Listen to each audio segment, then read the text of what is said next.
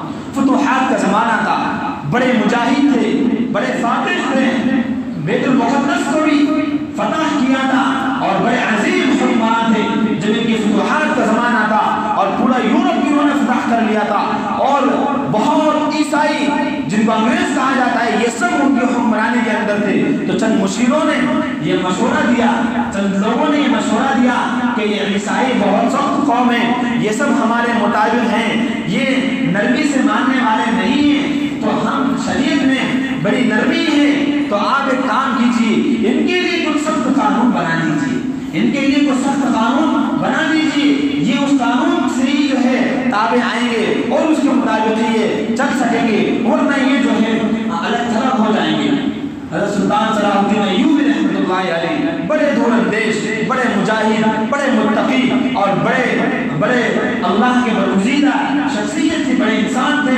وہ کہنے لگے یاد رکھیے، اپنے مشیروں سے کہا یہ نظام، یہ شریعت اللہ کی شریعت ہے، یہ قانون اللہ کا قانون ہے، ہم اس میں تبدیلی نہیں کر سکتے، ہم نے فتوحات اس لیے کی ہیں، ہم نے جنگیں اس لیے لڑی ہیں تاکہ اللہ کا نظام آ جائے، شریعت آ جائے، اگر اس شریعت کو نافذ کرنے کے لیے ہماری حکومت جاتی ہے 100 بار چلی جائے، بڑی خوشی سے دینے کے لیے تیار ہو جائیں گے، لیکن اس حکومت کی وجہ سے، یہ جو اقتدار ہمیں ملا ہے اس کی وجہ سے شریعت کے اندر کوئی تبدیلی یا کوئی ترمیم ہم نہیں لا سکتے۔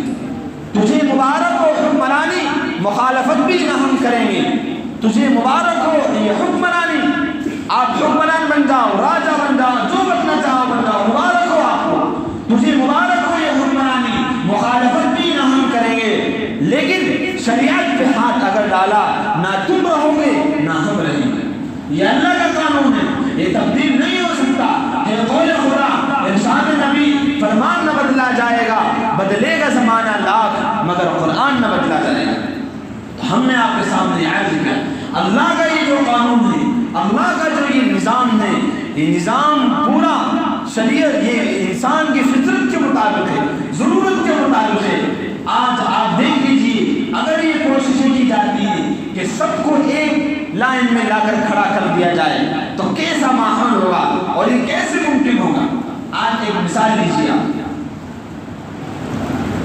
نکاح ہے، شادی، مسلمان مسجد میں آتا ہے یا اپنے شادی حال میں قاضی خان نکاح خان کو بلاتا ہے، اس کا نکاح ہو جاتا ہے، وہ اپنے مطابق رہتا ہے۔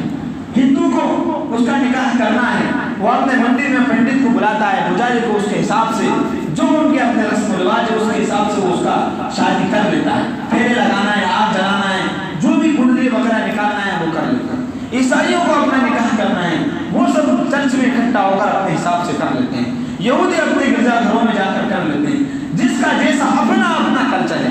اگر کوئی یہ کہے کہ نہیں مسلمان کو نکاح کرنا ہے تو مسجد میں آئے، ہندو کو نکاح کرنا ہے تو مسجد میں آئے، عیسائی کو نکاح کرنا ہے تو مسجد میں آئے، بدھسٹ کو نکاح کرنا ہے، یہودی کو نکاح کرنا ہے تو مسجد میں آئے، یا مسلمان ہو، یہودی ہو، عیسائی ہو، سکھ ہو، سب مندر میں آئے یا سب کے سب کورٹ میں آئے، تو یہ پاسبل نہیں ہوگا۔ یہ کیسے ممکن ہوگا؟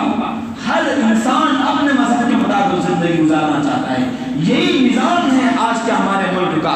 اور یہ جو یونیفارم سول کوڈ آنے والا ہے جس کو ہم 3 جمعے سے بیان کر رہے ہیں، اس کی زد یہی ہے کہ یہ سب ختم کر دیا جائے۔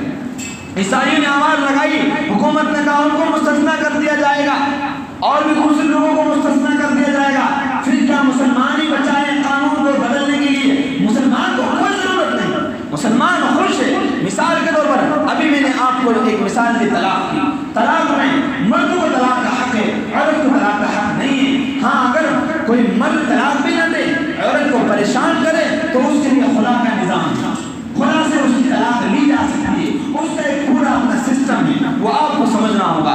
لیکن اگر آپ قانون آتا ہے یونیفارم سول کوڈ اور اس کے ذریعے سے مرد بھی طلاق دے سکتا ہے، عورت بھی طلاق دے سکتی ہیں، تو ہمیں لگتا ہے کہ یہاں جتنے لوگ ہیں آنے والے وقت میں ہر مہینے میں سب کی طلاقیں ہوں گی۔ مستورات کو جب طلاق کا حق دیا جائے گا تو مہینے مہینے میں کئی طلاقیں ہوں گی، ایک ایک دن میں کئی مرتبہ طلاق ہو جائیں گی۔ اللہ نے اس کے نازک کے مزاج کو سمجھا ہے، اس کو سمجھا ہے، اس لیے اس کو طلاق کا حق نہیں دیا۔ وراثت کا نظام ہے، وراثت کے نظام میں اسلامی شریعت کا نظام یہ ہے کہ جب باپ کی وراثت تقسیم ہوگی تو بیٹے کو 2 حصے ملیں گے، بیٹے کو 1 حصہ ملے گا۔ مثال کے طور پر 1.5 لاکھ روپے باپ نے چھوڑا یا کچھ اور تھا، اور وارثوں کو دینے کے بعد 1.5 لاکھ روپے بچا، ایک بیٹا ہے ایک بیٹی ہے، بیٹے کو 1 لاکھ روپے ملے گا، بیٹی کو 50,000 ملے گا۔ کیا غلط ہے اس میں؟ آپ کو یوں لگ رہا ہے نہیں صاحب یہ عورت ہے تو اس کو آدھا کیوں دیا، وہ مرد ہے تو اس کو پورا کیوں دیا؟ یہی لگتا ہے، یہی وہ لوگ بولتے ہیں۔ حقیقت یہ ہے کہ سچائی یہی کیونکہ وہ جو مرد ہے اس کو گھر کی ذمہ داری بھی سنبھالنا ہے، اس کی بیٹی بیمار ہوتی ہے، اس کی بہن بیمار ہوتی ہے، اس کی بیوی بیمار ہوتی ہے، خرچہ اسی کو برداشت کرنا ہے، باہر کے تمام اخراجات اسی کو لانا ہے۔ اسلام کے نظام میں عورت کو کمانے کا پابند یا خرچہ کرنے کا پابند نہیں بنایا گیا، بلکہ اگر وہ لڑکی ہے اس کا باپ سارا خرچہ اٹھائے گا۔ آپ سب اپنی بیٹیوں کے خرچے اٹھا رہے ہیں نہیں اٹھائے گا، یا آپ کی بیٹی خود اپنا خرچ کرے گی؟ اگر ان کے پاس ہے تب بھی وہ خرچہ آپ نہیں کریں گے کہ آپ اپنا پیسہ خرچہ کیجیے، بیٹا آپ اپنا رکھیے، میں تیرا باپ زندہ ہوں، میں تیرے لیے خرچہ کروں گا۔ بھائی باپ چلا گیا، بھائی اپنی بہن کی پڑھائی کا یا تمام خرچوں کو برداشت کرتا ہے، شادی ہو جاتی ہے، شوہر کہتا ہے تم گھر میں رہو، میں کما کر لاؤں گا، سبزی جو بھی چیز چاہیے گی میں لاؤں گا، میں کھلاؤں گا، میں مرد ہوں۔ اللہ نے الرجال قوامون علی النساء یہ نظام بنایا، یہ تمام کی تمام چیزیں کس کو دی؟ مرد کو۔ شادی ہوتی ہے، مہر کس کو دینا ہے؟ مرد کو دینا ہے، مرد دے گا مہر عورت کو کچھ بھی نہیں کرنا ہے۔ پھر بھی شریعت نے کہا کہ نہیں، اس کی اپنی ضروریات بھی ہو سکتی ہے، اپنے طور پر اس کی کچھ خواہشات ہو سکتی ہیں، لہٰذا اس کو بھی دیا جائے۔ اب کیا غلط ہے کہ وہ جس پر تمام دنیا کی ذمہ داری ہے، تمام چیزوں کی پوری فیملی کی، اس کو 1 لاکھ دیا جائے اور بہن کو 50,000 دیا جائے؟ کچھ غلط لگتا ہے؟ دوسری طرف دیکھیے، بھائی کو 1 لاکھ دے دیا، بہن کو 50,000 دے دیا، دونوں کی شادی ہو گئی، بہن چلی گئی اپنے مائکے میں، وہ کیا بولتے ہیں سسرال میں چلی گئی، اپنے شوہر کے پاس چلی گئی، وہاں اس کا مہر 50,000 روپے، بھائی کا مہر 50,000 روپے، ادھر بہن کو اس کے شوہر نے 50,000 روپے دے دیے مہر کے، تو 50 اور 50 کتنے ہو گئے؟ 1۔ یہ بھائی ہے، اس کی شادی ہوئی، اس کی بیوی آئی، اس کا بھی مہر 50,000 تھا، اس نے اپنی بیوی کو 50,000 مہر دیے، اس کے پاس کتنے ہو گئے؟ 50,000 روپے۔ اب بھی اس کی بیوی بیمار ہوتی ہے، اس کے گھر کا انتظام، اس کے کپڑوں کا انتظام، بچوں کا تمام کا کس کو کرنا ہے؟ اس مرد کو کرنا ہے، ادھر اس کو کچھ نہیں کرنا ہے۔ لہذا شریعت نے جو نظام بنایا ہے یہ بالکل انصاف کے مطابق ہے، اور اگر اس سب کے باوجود اگر آپ دونوں کو برابر دیتے ہیں تو پھر دیکھیے اس بھائی کے کاندھے کتنے کمزور ہو جائیں گے، کتنے کمزور ہو جائیں گے۔ اس شریعت کا نظام ہے، یہ ایک مثال ہے۔ آپ کو میں نے طلاق کا ایک نظام سمجھایا، اسی طریقے سے جتنے بھی قانون شریعت نے بنائے ہیں وہ سب انسانی فطرت کے مطابق ہے۔ دلیل دینے والوں کو کچھ نہیں ملتا، وہ آتے ہیں لے دے کر مسلمان پر۔ مسلمان طلاق کا نظام کوئی مسئلہ نہیں ہے، وراثت کا کوئی مسئلہ نہیں ہے، وقف کا کوئی مسئلہ نہیں ہے، لاکھوں کروڑوں بیگھہ مسلمانوں کی جو ہے وقف کی پراپرٹی ہے، بہت ساری چیزیں، کوئی مسئلہ نہیں۔ اب ان بہکانے والوں کو، مسلمانوں کو بھڑکانے والوں کو کیا ملتا ہے؟ وہ کہتے ہیں کہ مسلم عورت کو انصاف مل جائے گا، وہ آزاد ہو جائے گی اور اس کو حق مل جائے گا۔ اب بے وقوف تو آج پیدا ہوا ہے، آج سے 1450 سال پہلے جناب محمد رسول اللہ صلی اللہ علیہ وسلم کا تشریف لانے کے بعد اس کو انصاف دے دیا گیا تھا، اس کو عزت دے دی گئی تھی، اس کو بلندی دے دی گئی تھی، اس کو تحفظ دے دیا گیا تھا، اور اس کے قدموں کے نیچے جنت کا مقام رکھا گیا تھا، اور اس کو پالنے پر، اس کی پرورش کرنے پر اللہ نے جنت کو واجب کر دیا تھا۔ آج تو کیا اس کو حق دے گا؟ پھر بات آتی ہے کہ 2-3 شادیوں سے بچ جائیں گے۔ بتاؤ اتنے میں کس کی 2 شادی ہیں؟ کون مسلمان 2 شادی کر رہا ہے؟ کون مسلمان 4 شادی کر رہا ہے؟ کوئی نہیں کر رہا۔ کون کر رہا ہے؟ کوئی نہیں کر رہا۔ کون روز طلاق دے رہا ہے؟ کوئی نہیں دے رہا۔ سب جس کا طلاق کا مسئلہ رہتا ہے مسجد میں بیٹھ کر امام کے سامنے سب حل ہو جاتا ہے۔ یہ صرف وہ معاملات ہیں کہ مسلمانوں کو الگ تھلگ کرنے کے لیے، الجھانے کے لیے، یا یہ کہ پریشان کرنے کے لیے ایک ماحول تیار کیا جانا ہے، اس کا کوئی فائدہ نہیں۔ ہاں اگر آج آپ کو قانون کی ضرورت ہے، بہت ساری جا رہی ہے۔ آپ کو معلوم ہے ہمارے شہر میں منڈی میں ایک مندر کے پنڈت نے پجاری نے 4 سال کی لڑکی سے ریپ کیا، اس کو مارنے کی کوشش کی، اس کے خلاف FIR ہوئی، پاسکو ایکٹ میں اس کو جیل بھیجا گیا۔ کہاں گیا نظام؟ کہاں ہے تمہارے دھرنے؟ کہاں ہے قانون؟ روزانہ کتنے بچیوں کی جو ہے عصمتیں لوٹی جاتی ہیں۔ آپ کہیں گے تحفظ کا مسئلہ مسلمان پر لا کے ڈال دیتے ہیں، آپ بول دیتے ہیں۔ کل کی نیوز دیکھیے، اس سے پہلے کی دیکھیے، پڑوسی ملک کو سیکریٹ پلان کی جانکاری دینے والے جو روزانہ پکڑے جا رہے ہیں، جو کسی کو 50,000 مل رہا ہے، کسی کو 10 لاکھ مل رہا ہے، یہ سب کون ہے؟ کوئی مسلمان نہیں، یہ سب وہ لوگ ہیں جو نان مسلم ہیں۔ اس کے باوجود نشانہ کس کو بنایا جا رہا ہے؟ مسلمان کو۔ اس کا مطلب یہ ہے کہ یونیفارم سول کوڈ سے آپ کی نیت صاف نہیں ہے، آپ کی نیت داغدار ہے، اس میں جھول ہے، آپ ملک کا بھلا نہیں چاہتے۔ اگر آپ بھلا چاہتے ہیں تو آپ کبھی نہیں چاہتے کہ یہ قانون 1970 یا اس سے پہلے کے بعد 78-79 میں یہ قانون لانے کی کوشش کی گئی تھی۔ ایک طبقہ مسلح ہو کر کے حکومت کے خلاف آ گیا تھا، کئی جانیں گئی تھی، اس سے معاملہ ختم ہوا اور اس وقت میں سمجھ میں آیا تھا کہ یہ ایک جیسا نظام نہیں لایا جا سکتا، نہیں لایا جا سکتا۔ آپ کیسے ایک ٹیبل پر ایک میز پر سب کو بٹھائیں گے؟ کیسے؟ جبکہ دوسرے قانون میں سب برابر ہیں، لہذا مسلمان کو اس کی شریعت کے مطابق عمل کرنے دیا جائے، دوسرے لوگوں کو ان کی شریعت کے مطابق عمل کرنے دیا جائے۔ یہاں پر بہت سے لوگ یوں بھی گمراہ کرتے ہیں کہ مولویوں کی دکانیں بند ہو جائیں گی، ملوں کی دکانیں بند ہو جائیں گی۔ بھائی کس کی کیا دکان ہے؟ کس کی دکان چل رہی ہے؟ یہ صرف چند جملے ہیں، چند الفاظ ہیں، تاکہ وہ مسلمان جو کبھی مسجد نہیں آتا، وہ مسلمان جو ہمیشہ 6 انچ کا ایک بڑا اپنے ہاتھ میں ایک شیطان لیے ہوئے گھومتا ہے، اس کو پتہ چلے ہاں یہ مولوی ان کی دکان بند ہو جائے گی۔ کون سی دکان بند کر رہے ہو؟ دکان تو آپ کی بند ہونے والی ہے، اس لیے آپ کی چیزیں لا رہے ہیں۔ یہ سارے چیزیں ہمارے لوگوں کو بہکانے کے لیے، اس کے بعد بھی ہم مسلمانوں سے اپیل کر کے یہ کہنا چاہتے ہیں کہ یاد رکھیے قانون آتا ہے، قانون مٹتا ہے، حکومتیں آتی ہیں، حکومتیں مٹتی ہیں۔ نمرود آیا، اس کی نمرودیت مٹ گئی، فرعون آیا، اس کی فرعونیت مٹ گئی، قارون آیا، اس کے خزانے ختم ہو گئے، ابو جہل آیا، اس کی شرارت چلی گئی، ابو لہب آیا، اس کی شرنگیزیاں چلی گئی، بڑے بڑے فرعون آئے، بڑے بڑے قارون آئے، بڑے بڑے بادشاہ آئے، حکومتیں آئیں، قلندر آئے اور بڑے بڑے بادشاہ آئے، چنگیز خان آیا، بڑے بڑے لوگ آئے، لیکن آج وہ سب کے نام و نشان مٹ چکے ہیں، وہ سب مٹی میں مل چکے ہیں۔ اللہ کا نظام، اللہ کا قانون، اللہ کی شریعت، اللہ کا قرآن اور مسلمان آج بھی باقی اور قیامت تک باقی رہے گا۔ اس میں کسی قانون سے تبدیلی نہیں لائی جا سکتی۔ آپ یہ مت سمجھیے کہ قانون آ جاتا ہے، ہم جب تک کوشش کر رہے ہیں کہ یہ جمہوری ملک ہے، رائے مانگی گئی، رائے دیں گے کہ یہ قانون نہیں آنا چاہیے، رائے کا حق ہے، لیکن اگر آپ نہیں مانتے ہیں، قانون لے کر بھی آ جاتے ہیں، تب بھی شریعت کا ایک بال برابر نقصان نہیں ہو سکتا۔ یہ شریعت آج سے نہیں ہے، آج آپ اقتدار میں 10 سال سے آئے ہیں، چند سالوں سے آ گئے ہیں، یہ شریعت تو 1450 سال پہلے سے دنیا بھری جب سے نظام خدا باقی ہے، یہ قیامت تک باقی رہے گا۔ آپ مٹ جائیں گے، آپ کی نسلیں مٹ جائیں گے، آپ کو کوئی نام لینے والا باقی نہیں رہے گا، لیکن اللہ کا نظام صبح قیامت تک چلتا رہے گا، یہ دین صبح قیامت تک باقی رہے گا۔ اس میں لا تبدیل لکلمات اللہ، یہ اللہ کا بنایا ہوا ہے، اس میں ایک ذرے کے برابر کوئی تبدیل نہیں آ سکتا۔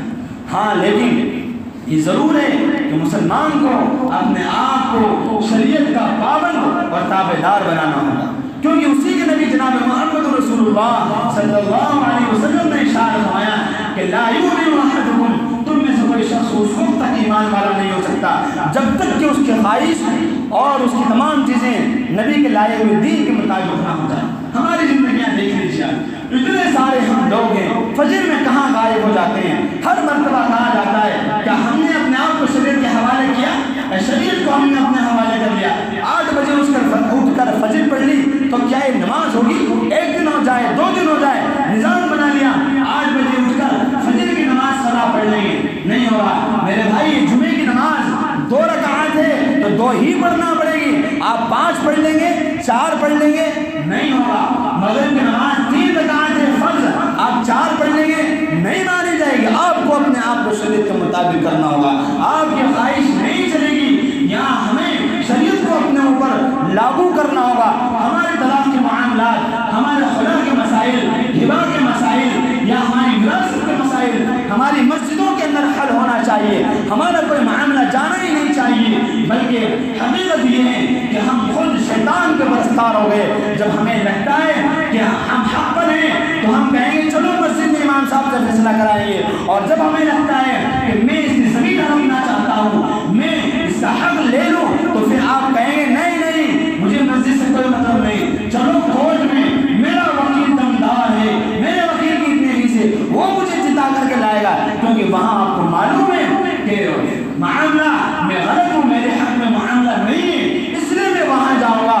اس لیے میرے عزیزوں بھائیوں، آپ سے گزارش ہے کہ اپنے آپ کو شریعت کے مطابق بنائیں. 5 وقت کی نمازوں کی پابندی کریں، بالخصوص فجر کی نماز کی خاص طور سے پابندی کریں. اور اس آل انڈیا مسلم پرسنل لا بورڈ کی طرف سے جو بارکوڈ دیا گیا ہے اپنی رائے کو لاگویشن تک پہنچانے کے لیے، پچھلے دنوں کو بھی کہا تھا، ہم نے دیواروں پر بھی چسپا کیا ہے، نوجوانوں کو بھی ایکٹیو کیا ہے. آپ سب اپنے اپنے موبائل سے، اپنے گھر کے موبائل سے، مسورات کے موبائل سے اسکین کر کے جی میل کے ذریعے سے اپنی رائے وہاں بھیجیے، تاکہ پتہ چلے کہ مسلمان ملک کے تئیں، شریعت کے تئیں یا کسی بھی قانون کے بارے میں بہت بیدار ہے. کچھ لوگ سمجھتے ہیں ہماری آئی نہیں چلی جائے گی، ہمارا نمبر چلا جائے